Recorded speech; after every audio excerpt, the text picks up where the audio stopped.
What is going on, guys? Taylor Stuber with LocksDFS.com, bringing you my locks and sleepers for this Monday 11-game NBA slate. A lot better than yesterday's 3-game NBA slate, even though we absolutely crushed it with guys like Rudy Gay and Kemba Walker. Those were the two of the guys I was biggest on yesterday, and like Cody Zeller and stuff. But anyways, so to announce the winner of last week's giveaway, it is Cesar Martinez. I've been seeing him commenting on all of our videos, liking them. I know he's subscribed, so all you have to do, Cesar, is DM me on Twitter with proof that is you, and I will give you your free package. And also, if you guys want to enter for this week's giveaway, all you have to do is like this video, subscribe, and then comment below with your favorite play of the day, and I will select a winner every Sunday.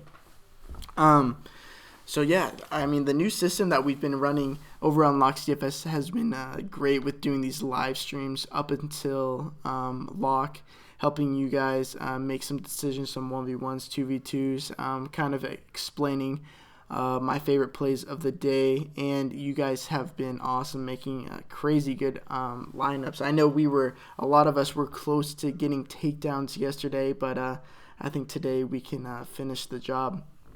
So 11 games on the slate.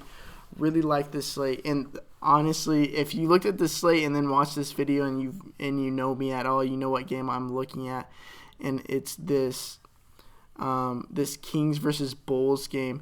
We know we like targeting the Kings because they're bad on defense and they're second in the league in pace, just behind the Atlanta Hawks, but it's really not that far away from them being the fastest team in the league. But anyways, neither team plays defense, and the spread is set at 2.5 points. Really want to stack this game as both teams are fairly concentrated with where their usage goes.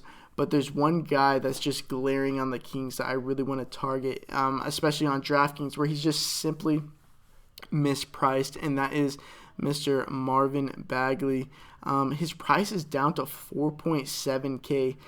We saw before his injury, the 6 games before his injury, he was averaging 28.5 minutes and 34.5 fantasy points per game. His price was like creeping up to like the 6K range, and then he came back. They immediately threw him into 25 minutes, which is just under his median of minutes the last 6 games before his injury.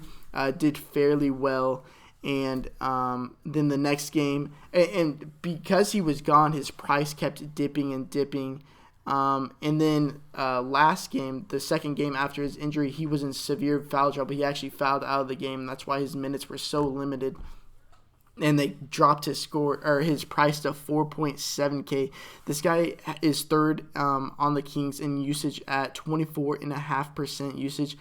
I don't know, when he's out there, obviously he doesn't start, but he's going to, in this game, he's probably going to get 28 to 30 minutes, and in that amount of time, he's probably going to score 30, 35, upwards of 40, 45 fantasy points before this game, because we've played him before when he's done this, and the matchup really doesn't get any better than with the Bulls. They're 23rd in the league in defensive rating. His price is just way too cheap, especially on DraftKings. If he's not chalky, people are missing out, because I think he's a great play. Even over here at 6.2K, I still think I think he's priced where he should be. So if you play him, I don't mind it. Obviously isn't as great a value as 4.7K over on DraftKings, but 6.2K is still a decent price. I still like it.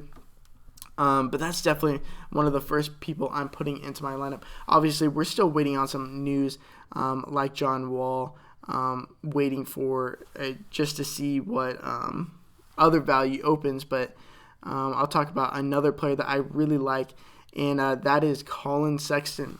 We've played him. I've been preaching to play him the last 2 games ever since George Hill was traded, and people just really haven't been on it. The Rodney Hood injury doesn't really concern me if he plays or not, because if we go over here to NBA Wowie and we take David Nwaba, George Hill, J.R. Smith, Kevin Love, Kyle Korver, Sam Decker off the court, all players that we know that aren't going to be playing in this game for a multitude of reasons.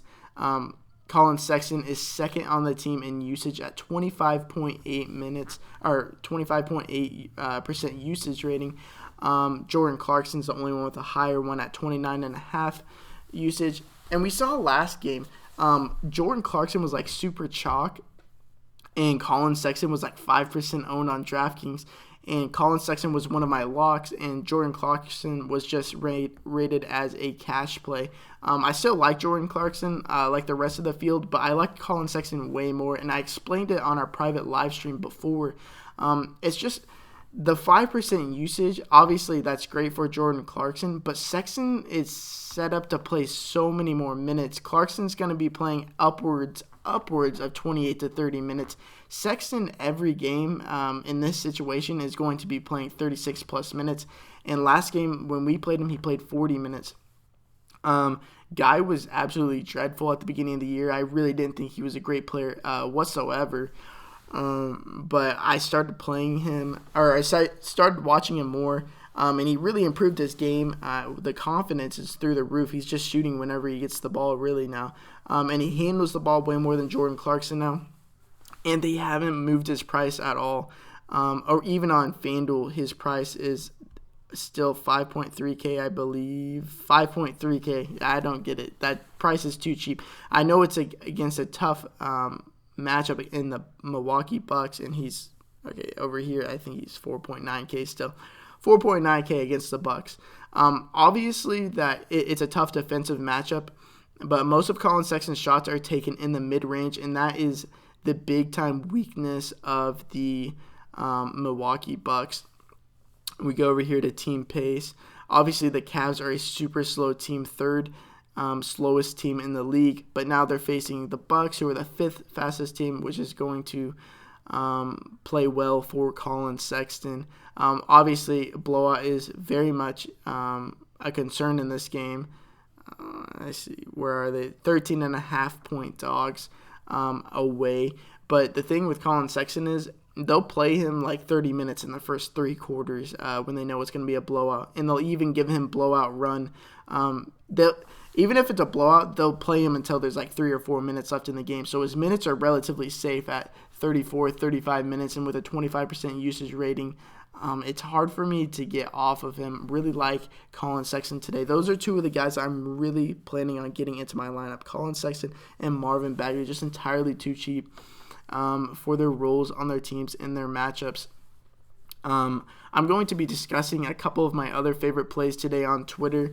I mocked up a couple of tweets, and we're going to tweet out a couple of things that I hear throughout the day. But as always, I want to keep most of my information for my Locks DFS members, and I'm going to be talking about that in the Slack chat and in the private live stream up until lock, help you guys with what you need to do tonight. So as always, hope you win as much money as you possibly can tonight. And until next video, peace.